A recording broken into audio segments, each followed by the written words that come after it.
Hello guys, and welcome back to the Time Bombardier channel, of course with your host Bombardier. And today on the channel we're going to go vintage again. So tighten up those sock braces, stoke that pipe, huzzah, onwards and upwards. Yes indeed, spot of vintage for you in the morning, lovely. So what we're looking at here today, as obviously the name of the video suggests, is a Patek Philippe. And again, this has been lent into the channel, and just wanted to say massive thanks out again to the doctor for his generosity. I'm just going to give you a quick overview of the watch before we then get down and crack on with the review. How's the focus? Perfect. Yeah, just need to look at that dial for a second longer. It really is quite stunning. Okay, so just going to pause the vid now while I readjust so we can get a little bit up close and personal. Yeah, so as I suggested, what we're looking at here today then is a Patek Philippe. This model is the 2488 Gondolo, and this specific timepiece is from all the way back in 1952. I'm going to start with a little bit of background on the Gondolo, because I think it adds quite nicely to the mental image that this timepiece inevitably creates. The name Gondolo itself actually comes from a connection that Patek Philippe had with a famous Brazilian retailer called Gondolo and Laboreal, who, based in Rio, originally started selling Patek Philippe pocket watches. And as you can see from the advert, this old copy of the advert I'm popping up here on screen, they were very proud of selling the best watch in the world at the time. The shop in turn then spawned the Watch Gang Platinum Tier equivalent in the late 1800s, appropriately called the Gondolo Gang. I'll leave it down to you guys. You take your pick as to who decided to create the Gondolo Gang. Was it the store to sell more watches, or was it PP creating its own niche market? I'll let you guys decide.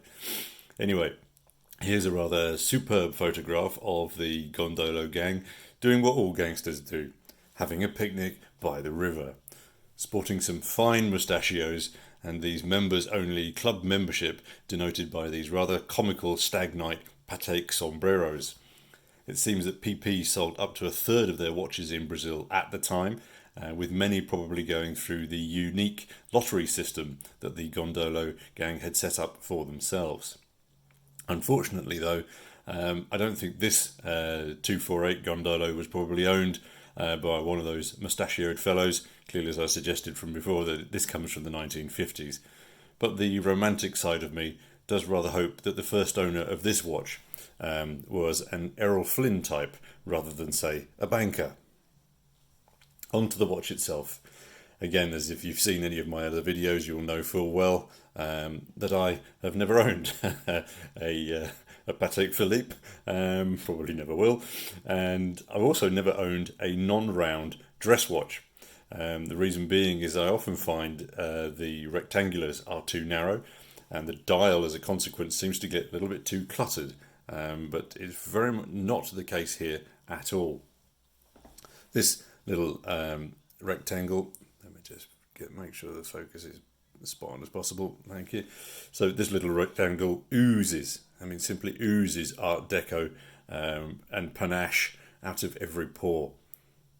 The crystal on the top almost looks a little bit like an architectural add-on. It's really square, just literally just sitting right on top there. Yeah, quite unique. Again, not something that you see emulated in modern watch designs. You then, if I can get the focus just to work perfect where I need it to, yes, you have these rather curious end lugs, which almost have like a little bit of a fold in them. Just at the end, they have a little crease just on either side there. Again, quite a unique feature. Just then, as they drop down into these again quite fine end lugs here. And lastly, on the back, as you'll have seen, we have what looks to be the original owner's initials. And again, personal opinion, but I find few watchmakers doing rectangulars very well, and they're not actually seen that often out and about. I mean, obviously you've got the Cartier Tank and you've got the JLC Reverso. Sorry guys, but I really don't get the JLC Reverso. It just seems too gimmicky to me. And then there's the Tissot Banana, which is quite fun. But in general, it seems to be that this case shape does not necessarily have the mass appeal of its circular brethren. The case on this particular 2488 is 35 by 28. But then actually, if we were to look at the dial size, it narrows down to 2.4 by 2.2. It's around 10 mil max thick, just at the top of that crystal, and the lugs then are 2020. And overall, it's incredibly incredibly fine and also very, very delicate in comparison to most of my other watches, which are general sort of lumps of steel, and consequently sort of on wrist. I think you will also see that, yes, that aspect of panache, finesse, and delicateness. Yeah, I mean, just oozing out of it. The strap is pure croc. I think back in the time where people were less conscious of things like this, I'm wondering if it's the original from 1952. I mean, that'd be quite special if it is. Up to the top here, a very simple closure on the top. Again, obviously pure gold in this case. When I say simple, it's not. And yes, as those watch sleuths among you will probably realise, this is indeed a manual winder only. I'm going to pop up now a few shots of the recent incarnations of the Gondolo. And here, one of my favourites, and it's in blue. I mean, it's simply stunning. And as you can see here, Patek created a rectangular movement designed to fit within the case and not the other way around. And that really tickles my tickly bits. What a quality mindset to work with, what you have, rather than the other way around. I mean, round pegs and square holes, never been more accurate. But I'm pretty sure from looking at photos that I found on the 2488,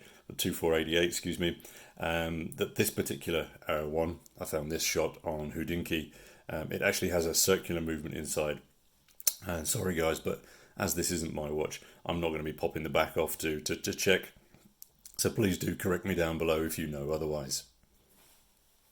Other versions of the Gondolo resisted the temptation to put the numbers in a circle or an oval. As you can again see, what they've done is they stayed true to that rectangular form, with the numbers upside into the corners, whereas this particular one shows that again, that defined circle.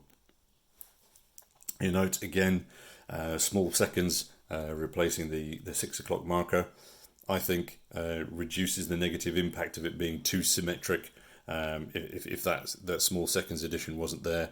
I mean, super fine print under the 12 o'clock. I mean, yeah, just Patek Philippe. I don't know if you can see that clearly enough. Patek Philippe Geneva. No minute track version also on this older one, as the later versions that they brought in did include that minute track. And again, I think without it, it just adds to that overall minimalistic dial. And again, super fine hands and hour markers, which again I think add or facilitate that dial colour to really shine through and dominate. I'm not sure, apologies for this, if that was an original sunburst or if it's just simply an element of fade or discoloration here. Hopefully the camera is picking that up. But you can see you have that central burst and then it fades out, so darker to lighter. And again, yeah, sorry guys, but no lume on these watches. Patek Philippe again began life some 60 years plus previous to Rolex. And I think they sort of began life, or the concept of Patek has always been a little bit maverick. I mean, after all, they're responsible for giving us the watch crown as we know it today. And again, if I'm not mistaken, they actually produced the first electronic clock at around the same time that this watch was produced back in the 50s. So again, if you're looking for history and innovation, then PP is ticking a lot of boxes. Again, as I said before, I've never owned a PP, but what I like about them is the way that Patek then approaches what all other manufacturers are doing. And yeah, they're all essentially doing the same thing in producing, movement timepieces. But for me, Patek excel in the method. And by this, what I'm trying to suggest is that they're always taking things to another level. So if we can just sort of put the 248 aside for a moment, and I'm just going to pop up a photograph here of this time movement. I mean, to me, it's insane. It's absolutely insane. This movement is from the Patek 5270, perpetual calendar and chrono thrown in for good measure. I really don't think you need a chrono on this, but because these guys operate on another level, they've just added it in. And looking at this watch movement, this isn't about the watch. It's a mechanical art form that I think can only be practiced by a precious few of us mere mortals. Coming back to the 2488, it doesn't take much imagination to see in the mind's eye this watch, after say a master craftsman has got his or her hands on this and has restored it to its former glory. A glory that would certainly have me reaching for my moustache wax, my cravat, and flying down to the tropics to take in the sunset with an extra large martini in hand. However, talking to the owner the other day, he now feels that he might not go for the restoration as originally considered, preferring to leave it in its vintage condition. Just some very, very fine specks of dust under the crystal there, and yeah, just a little bit of distortion as well, perhaps. I think those those little specks of dust and one or two minor dings on it sort of add to the mystique and the uniqueness of this timepiece. I'm not sure how many other of these vintage beauties there are now in the world. So again, I'm super lucky to have had a few days to get to know this particular Patek Gondolo. Alright guys, I think in conclusion, we're probably done here for today. Just give you a last little outshot. Appreciate that dial. And again, finesse, panache, art deco, it has it in spades. Anyway, okay, thanks YouTubers. Let me know down below what you think about this particular timepiece. I'm not sure of the value, actually, because the owner sort of didn't want to suggest them, and I can appreciate that. Let me know what you guys think about it anyway.